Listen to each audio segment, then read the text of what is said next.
believe makes in 12 months. Now, I don't know about you, but I find that absolutely ridiculous. Because it means that when you go back to your offices on Monday morning to work, your male colleague sat right next to you is most definitely earning more than you to do the same job. Why are you operating at an about 25% discount? Or you think this might change over time? There has hardly been any progress in wage gap over the past decades, and it has persisted despite the growing number of more women than men graduating from higher education. So let's just keep things real. And here's the blunt truth. The world is biased against women. Why is this happening? Everywhere around the world, no matter how different our backgrounds are, no matter how different our societies are, the stereotypes of men and women are very similar. You see, everywhere we go, we believe that men should be leaders and powerful and successful. Everywhere, we believe that women should be caregivers, communal, and do good for the people around them. We have set expectations for men, and we have set expectations for women. And when we deviate from these expectations, we face resistance. You see, as a man becomes more powerful and more successful, he is better liked. When a woman becomes more powerful and successful, she is less liked. Why?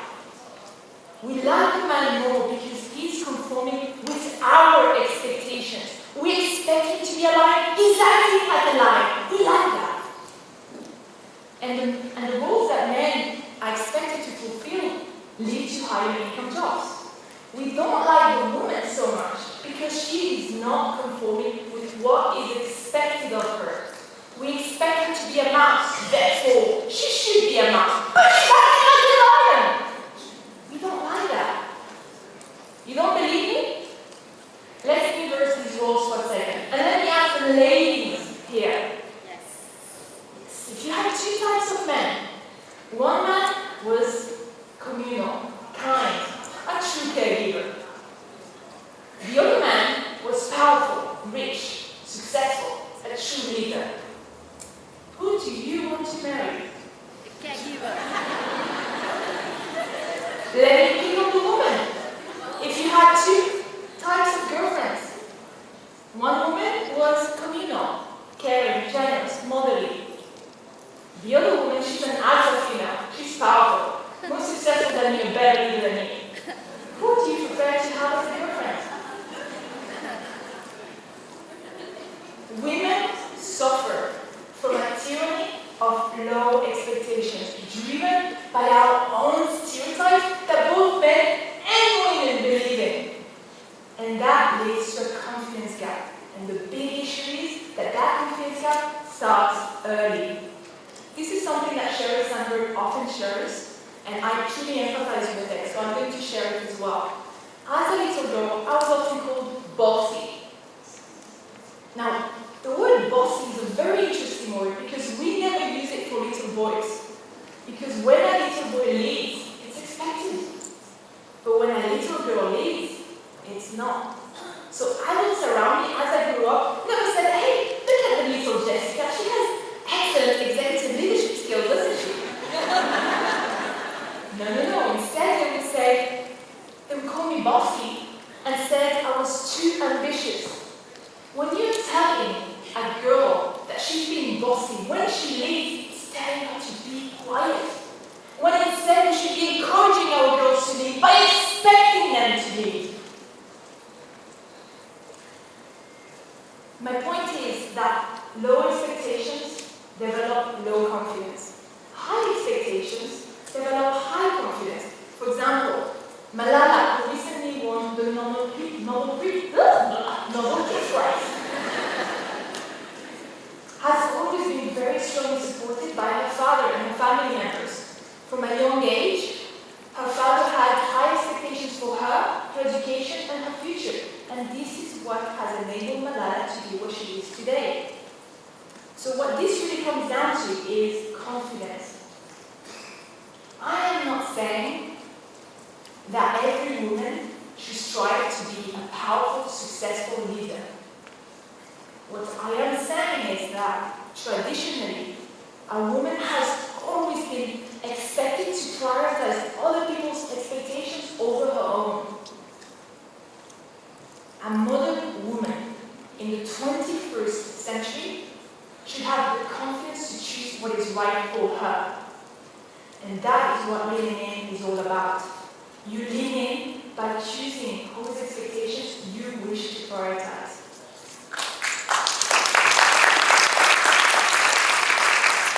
Now let's remember this. The reasons why all these expectations, biases, and stereotypes exist in our societies all around the world are 100% not our fault. But they are 100% our choice to change. Because you know what, at the end of the day, it doesn't matter whose fault it all is. What matters is what are we going to do about it. So what can we do? Well, Jess, we recognize that there are two choices. You can either choose to blame someone else. And the great thing about that, it's someone else's problem, it's someone else's fault. And you can just wait. And wait. And like Jessica said, you can wait 120 years until your granddaughters get wage equality. Or you can choose to change it. We can choose to change our reality. That is the power of choice.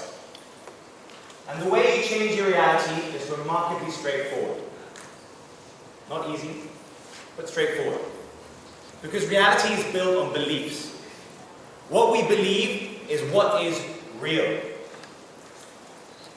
You can choose your beliefs, and in doing so, you create new possibilities for yourself. If you choose to believe that you deserve equal pay, then you are already on the path to getting equal pay.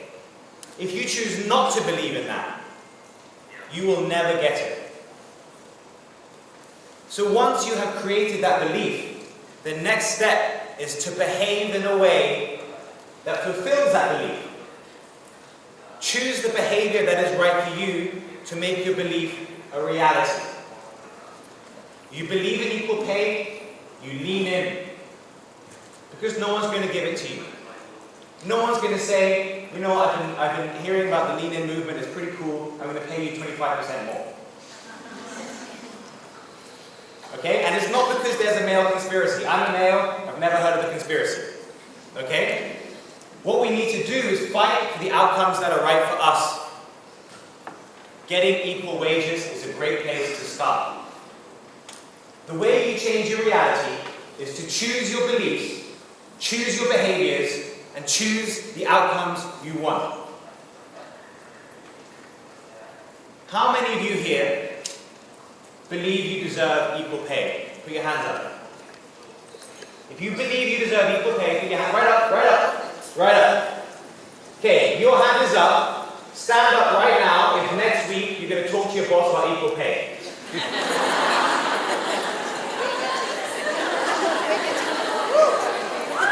Let's give these great ladies a round of applause.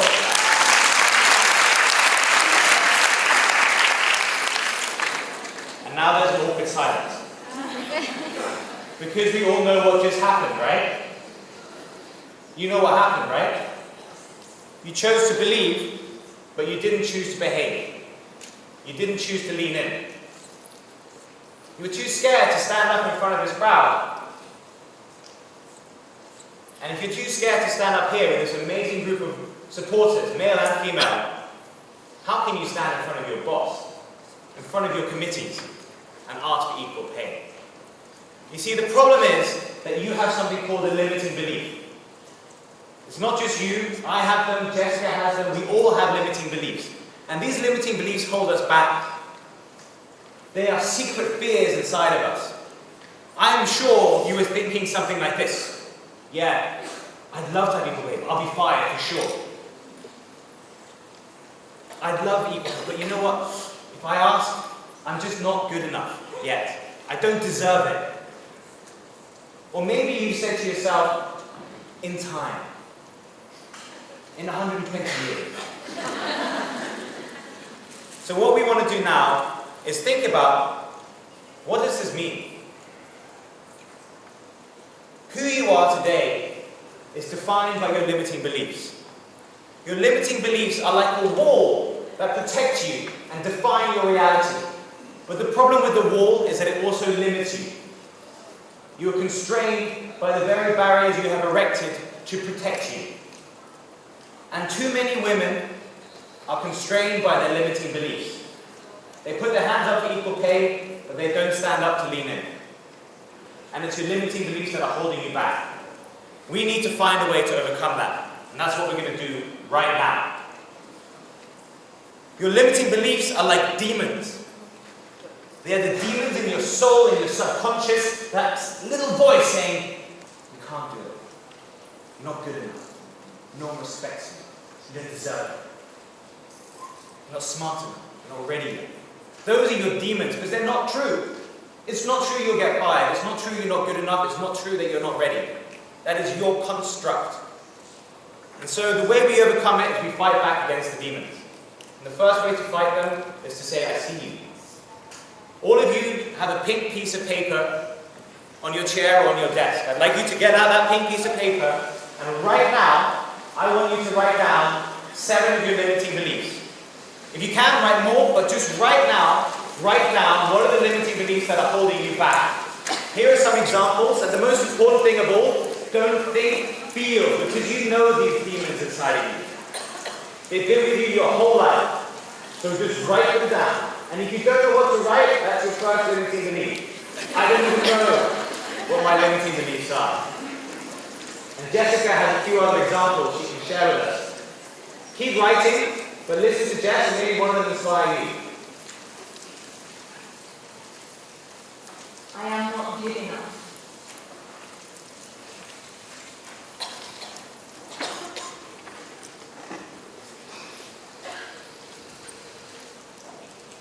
I don't deserve to be happy.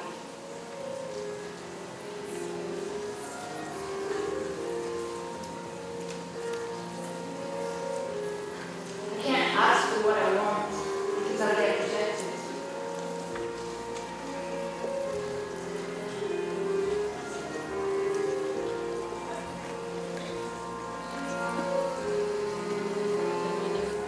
I can't be a good mother.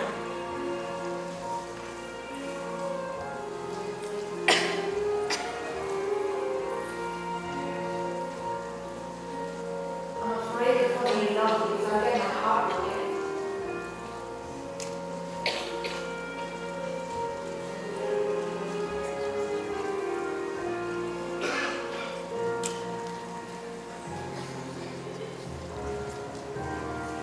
I'm not smart enough.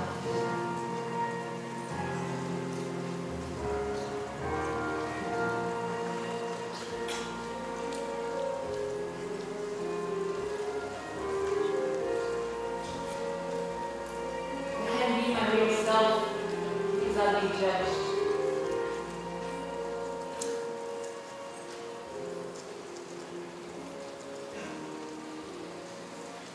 I'm not beautiful.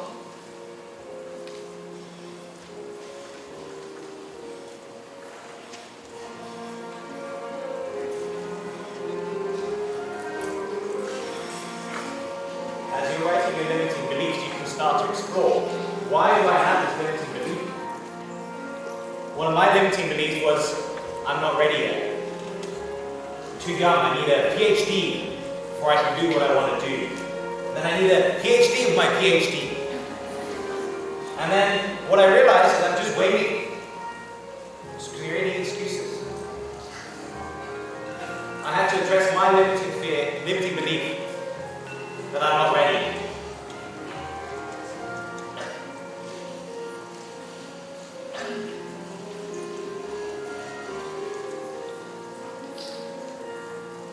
So I'd like you to start thinking about how you're feeling right now.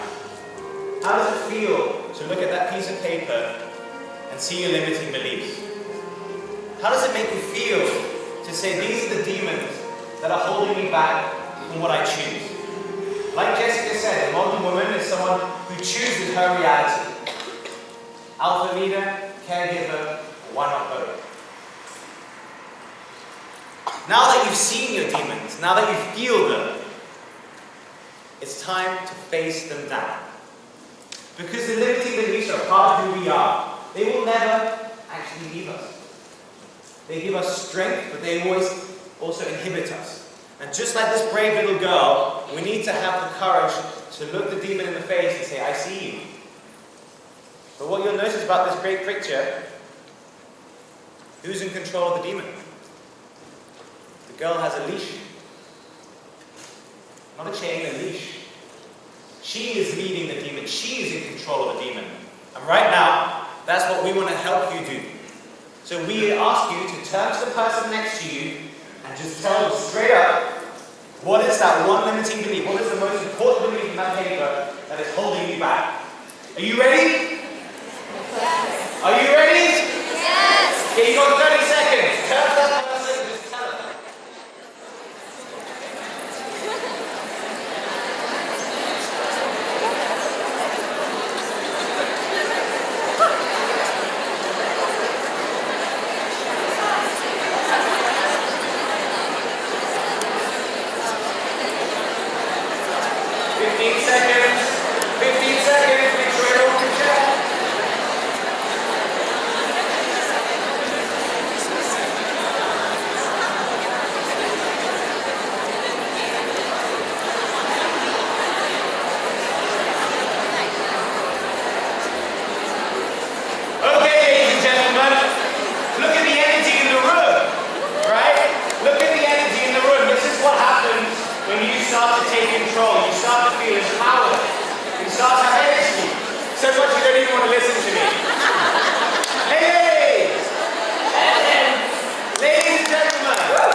It's time to show the demon who's boss. Yeah. How are you feeling about the demon, Jess? I feel like How do you feel about it? you know, they stop me. They stop me so much. I hate them. You hate them? I hate them. Well, what are you going to do about it? I'm gonna crush it. You want to just scratch it up? I'm gonna crush it. Take this thing, Jess. Yeah. Scratch it up. Yeah. What are you going to do now? I'm gonna punch him in the face. Punch it in the face? Yeah. Yeah, do it. Go for it. Yeah.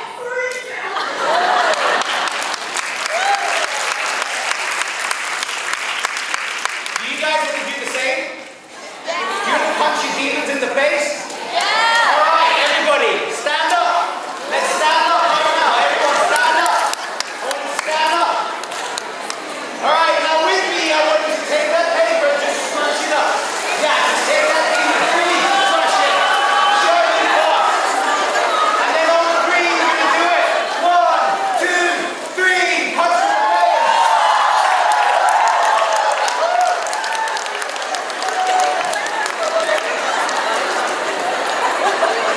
Amazing, and then we're wrapping up the session right now. What has the session been all about? This has been about encouraging you, ladies and gents, to lean in by overcoming your limiting beliefs. And to do that, we need to stop conditioning and limiting ourselves by blindly accepting the expectations and the stereotypes of others. If you want to be a successful and powerful leader, then be a successful and powerful leader. If you want to be a communal and kind caregiver, then be a communal and kind caregiver. If you want to be both, then be both. It's up to you to choose, because a modern woman chooses what's right for her.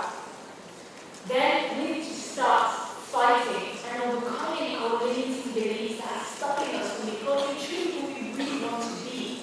For example, by really believing that you deserve equal pay will be the only way for you to stop being the discount. And finally, we need to continue